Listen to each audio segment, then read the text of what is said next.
All right, guys, we are in Chapter 2 of Emotional Intelligence 2.0.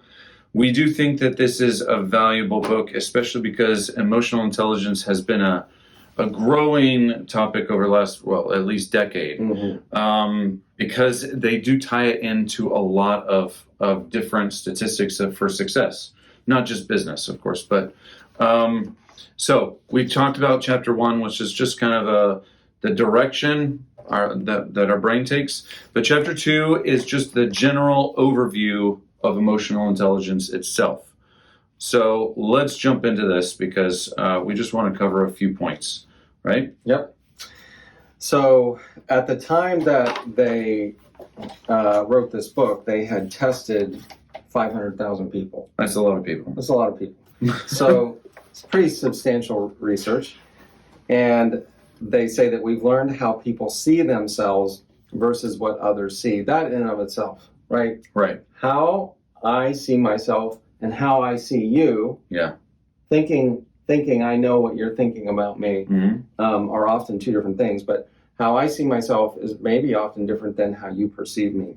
Yeah. And that's a big part of Chapter 2, is this whole idea of self-awareness. Self-awareness. Being able to become more aware of what's going on inside, right? That's right.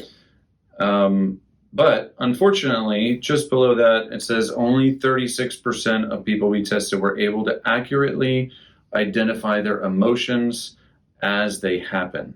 So someone who is actually feeling fear on an unconscious level, unconscious meaning you're not aware, can carry around that fear all day long while maybe keeping busy, while maybe thinking about tasks, while maybe just trying to get through the day or numbing. I mean, there's definitely a lot of coping mechanisms that actually Brene Brown talks about. But that means that most people have trouble feeling their feelings.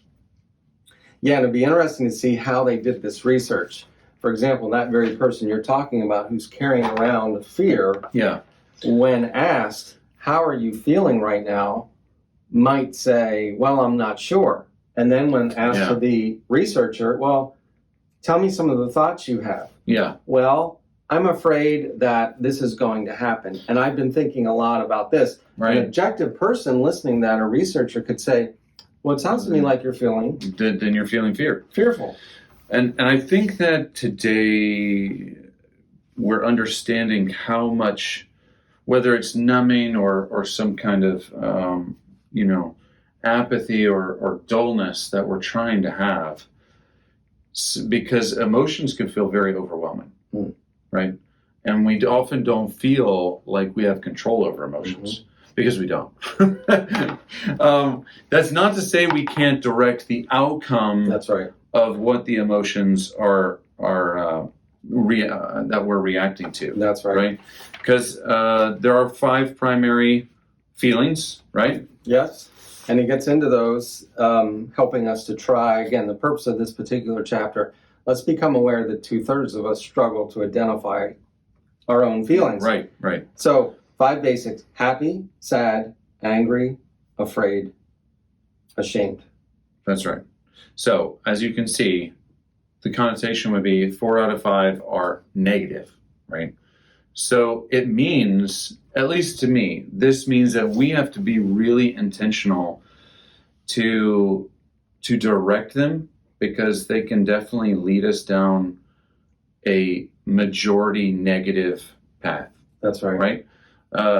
And we have to be intentional about making sure we stay in and experience happiness or joy, or especially just the fruit of the Spirit, right? That's right. Which I'm not going to list, but but you can see it actually gives a lot of emotions under each of those 5 categories, which they range from low to high intensity.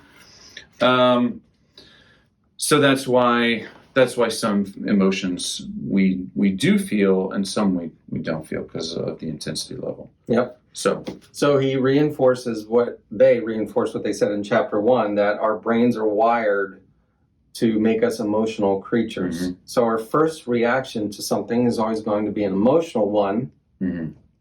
That doesn't mean we are mindless people, but he says when we feel something, if we're more aware of it, we can respond to it from the intellectual sides. Right, with our thoughts. So we can make sure that our thoughts are trying to communicate well with the emotions.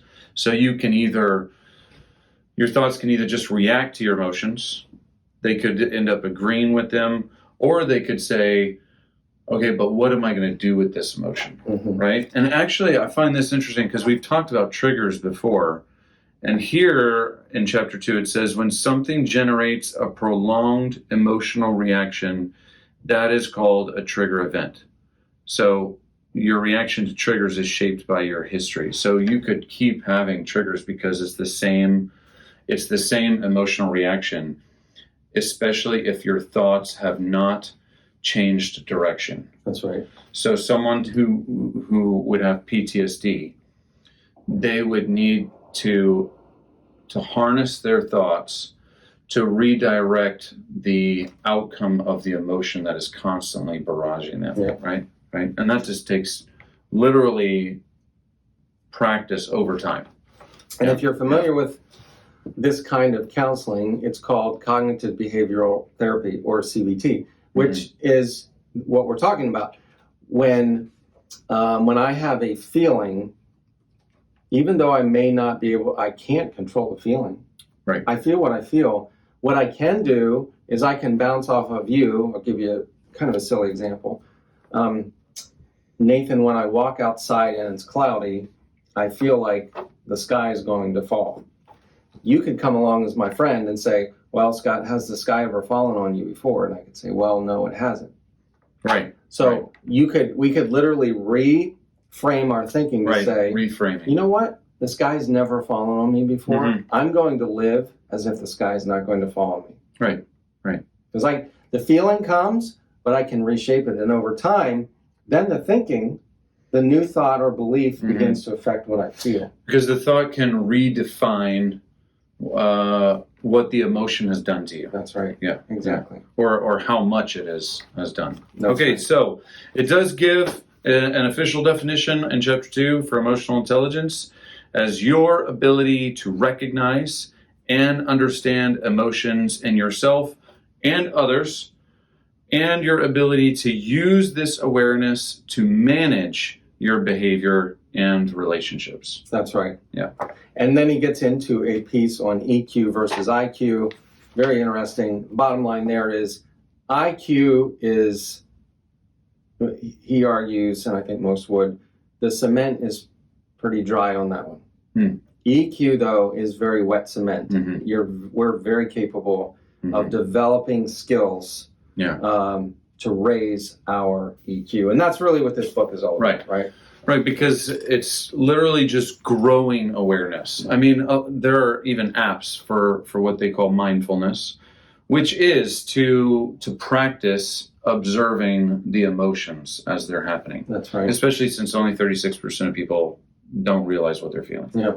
So, but it talks about the impact of emotional intelligence, right? Yes. There's some statistics on that. And frankly, I like this next picture too because I like it. It's a tree. But you can't tell.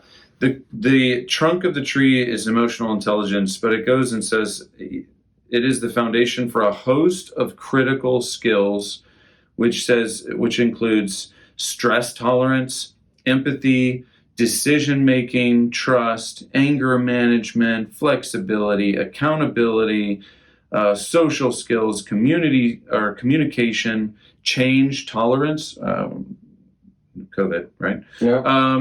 So you can see that if you build your emotional intelligence, you'll better be able to manage a lot of skills that are needed for the recovery process. That's right. Yeah. To help you succeed, not only in recovery, but he says, of all the people we've studied at work, we have found that 90% of high performers are also high in EQ. That's pretty. That's high number. It's a big number. Yeah, when you've studied 500,000 people. Yeah. So with all that said, we encourage you to pick up this book. Really helpful. We want to grow our EQs. Yeah. It is definitely a part of the process, and I think it shows up. I think it does show up in the lessons.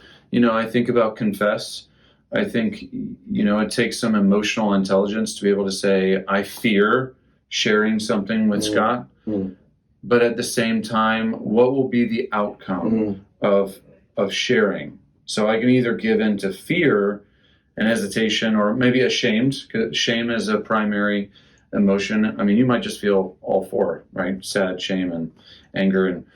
But I know that if I share, that can redefine how that situation is playing out. That's right. Right.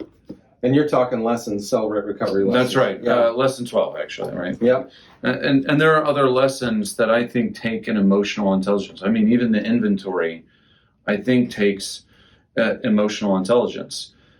You might say, no, I've gotten over it. But in the end, if it's still on an unconscious level, it is affecting your decision making. Absolutely. Right. Absolutely. Right. Yeah. All right. So pick up the book, Emotional Intelligence 2.0, and join us next time. Yep. When we jump into Chapter 3. Chapter 3. Yeah. See you later. See you guys.